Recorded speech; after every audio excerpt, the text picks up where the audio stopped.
قبل فترة تواصل معي واحد معرفة، ما أنه صديق أكون صريح معكم، لكن معرفة، وقال لي سالم أنا أريد من عندك مبلغ، يريده مبلغ.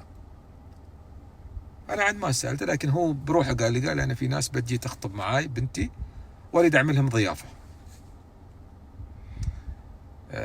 قلت له زين فلان، أنا الوحيد اللي أعرف عنك أنت إنسانك ظروفك ما شاء الله، أقول له راتبك تمام وأنت على رأس عملك، ونحن متقاعدين أقول له، وأنت على رأس عملك ما شاء الله أقول له.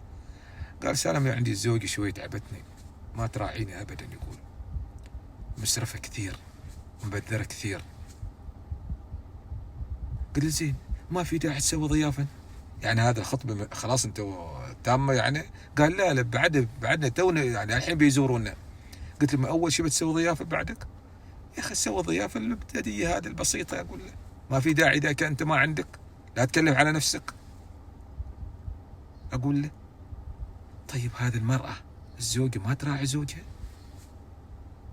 يعني المبذرين هم اخوان الشياطين، والمثل يقول لك، يقول العماني يقول مغطي يديك عرض ثوبك، ليش تكلفي على عمرك وعلى زوجك وبعدين يعني يكون عليه ديون وبعدين يسجن؟